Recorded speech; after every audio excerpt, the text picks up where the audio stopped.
Hey guys, welcome back to my channel. Subscribe to the channel if you haven't subscribed yet, and like the videos. Hit the like button if you are enjoying my content. Although इतना ज़्यादा post नहीं किया अभी still. I'm having my breakfast right now. Pretty late to have a breakfast at this time, I know. Anyway, so a quick tip for you guys if you are preparing for UPSC and you easily get bored with the subjects or you get very confused कि क्या पढ़ा है. Suppose you are reading polity and you get very confused in the chapters कि जैसे suppose you have read Supreme Court, you have read High Court chapters and you get confused क्या supreme court में क्या पढ़ा था, high court में क्या पढ़ा था. बहुत जल्दी कंफ्यूज हो जाते हैं. इन्फॉर्मेशन आप इतनी जल्दी इतनी सारी ले लेते हैं कि आप बहुत ज़्यादा कंफ्यूज होने लगते हैं. So here's a quick tip. What you can do is कि एक दिन में सिर्फ एक सब्जेक्ट ना पढ़ें. Take 2 to 3 subjects in a day. 2 subjects would be fine.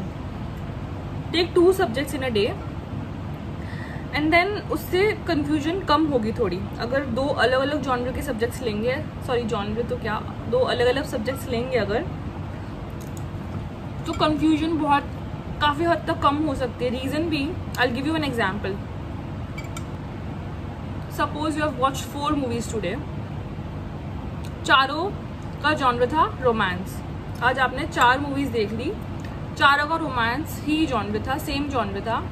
आज से 2 दिन बाद, 3 दिन बाद अगर आप रिकॉल करने की कोशिश करेंगे मूवी की स्टोरी, तो will get a bit confused कि कौन सी मूवी में कौन सा हीरो था, कौन सी मूवी में क्या लव स्टोरी थी, उस हीरो की डेथ कैसे हुई थी, या मतलब एग्जाम्पल दे रही हूँ मैं कि ऐसे आप कंफ्यूज हो सकते हैं. ठीक है, अगर आप सेम जॉनर की मूवी देख रहे हैं, आफ्टर अ फ्यू डेज अगर आप रिकॉल करने की कोशिश करेंगे तो. बट अगर आप एक दिन में 4 मूवीज देख रहे हैं, चारों का जॉनर अलग है. एक क्राइम एंड थ्रिलर है, एक रोमांस है, एक साईफाई है, एक कॉमेडी है. चारों मतलब मान लो अलग अलग जॉनर के हैं. तो इन दिस केस अगर आप 3-4 दिन बाद रिकॉल करने की कोशिश करेंगे या सेम डे भी इन दैट केस रिकॉल करते हैं, तो आई डोंट थिंक आपको ना इतनी ज़्यादा कन्फ्यूजन होगी. you'll find it pretty easy कि रिकॉल करने में, बिकॉज you'll know कि यार क्राइम मूवी में तो लव एंगल के चांसेस कम है, तो क्राइम मूवी की स्टोरी ये थी, रोमांस की स्टोरी ये थी, ऐसा हो सकता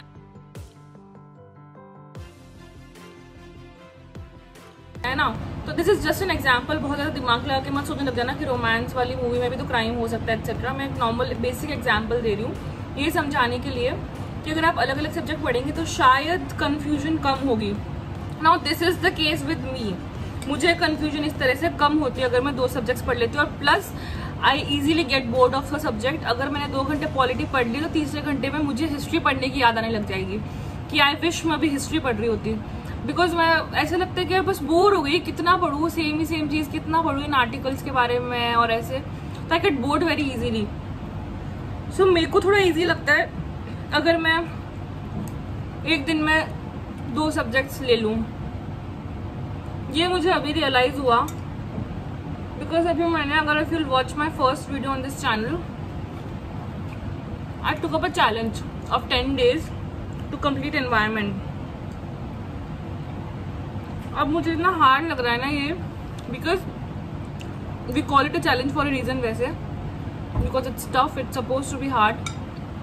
बट अब मुझे बहुत ज़्यादा बोर फील हो रहा है एनवायरनमेंट से. मुझे मन हो रहा है कि यार पॉलिटी पढ़ लूँ मैं, क्योंकि मज़ा नहीं आ रहा सेम चीज़ पढ़ने में रोज़. सो देन मेरे को एकदम से याद आया कि I use to enjoy reading 2 subjects a day. तो it's pretty hard right now. Plus पता है ग्रैस्पिंग पावर भी कम हो जाती है. आप बोर होने लग जाते हो ना, तो आपको इतना याद भी नहीं रहता अच्छे से, और आप समझने की क्षमता बहुत कम हो जाती है. सो ना करें अपने साथ ये अत्याचार. बट सबके साथ अलग अलग केस है.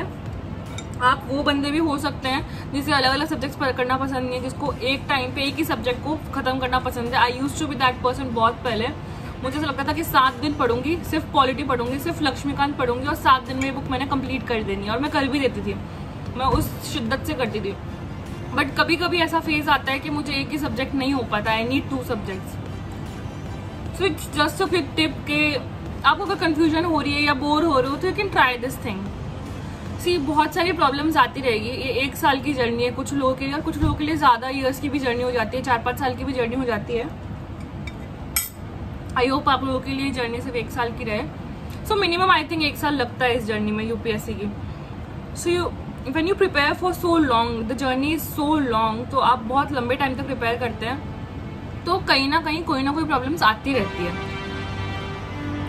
आप मंजिल मत चेंज करो, रास्ता चेंज कर लो उस मंजिल तक जाने का। कोई प्रॉब्लम आ रही है, जस्ट सी की प्रॉब्लम क्या है, find out a solution that works for you, that works for you. आपने ये गूगल करके नहीं देखना है कि अच्छा इसके लिए this solution is working, it's gonna work for me also. So find out a solution that would work for you. Problems बहुत आएगी, तो बहुत बेसिक एक मैंने चीज़ बताई है कि you might get bored of a subject या फिर यू माइट गेट कन्फ्यूज, ऐसा हो सकता है। तो बहुत बेसिक, इसके अलावा बहुत सारी प्रॉब्लम्स आती है इस जर्नी में। आपको लंबे आवर्स पढ़ने में प्रॉब्लम आ सकती है, बैकएक हो सकता है जो मुझे होता है, बहुत सारी चीज़ें हो सकती है। Keep finding solutions, start acting like an officer right now from the beginning. मतलब अभी से ऐसा सोचो that you are in that mode. हमें टीचर्स बोलते थे when I used to go to the coaching कि you are not preparing to be an officer, you are already an officer. Just think कि आप अभी फील्ड में हो, you are in this job and there are gonna be challenges, बहुत ज़्यादा pressure होगा, but यही है UPSC is all about this only. मतलब you are preparing yourself एक तरह से कि for real if you see तो you are preparing yourself. But अगर आप अपने आप को ऐसे समझाए कि नहीं मैं बन चुका हूँ officer and this is part of my job and I have to do my job nicely, dedicatedly. That's it.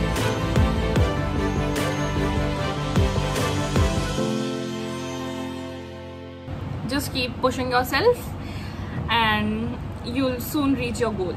All the best. Now I complete my breakfast.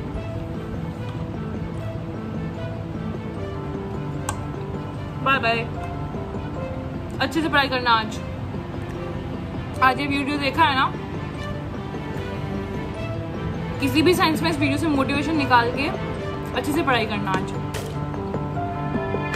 Okay, अगर आप preparing for next year, you have ample amount of time right now. अच्छा सा plan बना लो और अच्छे से पढ़ाई कर लो। मैं मेरे हर वीडियो में ऑलमोस्ट यही बोलती हूँ कि अगर आप 2022 के लिए प्रिपेयर करें तो this is the perfect time to start. June and July perfect time होते हैं स्टार्ट करने के लिए। यू कैन कंप्लीट एवरीथिंग, पहले भी बोल चुकी हूँ मैं ये पिछले वीडियोस में भी, that you can complete everything. You can complete your optional subject, essay writing, ethics, general studies, mains का सिलेबस जो कि थोड़ा सा प्री से अलग, कुछ सब्जेक्ट्स एक्स्ट्रा होते हैं, वर्ल्ड हिस्ट्री वगैरह। You can do everything. अभी अच्छा टाइम है आपके पास। Okay, so bye bye.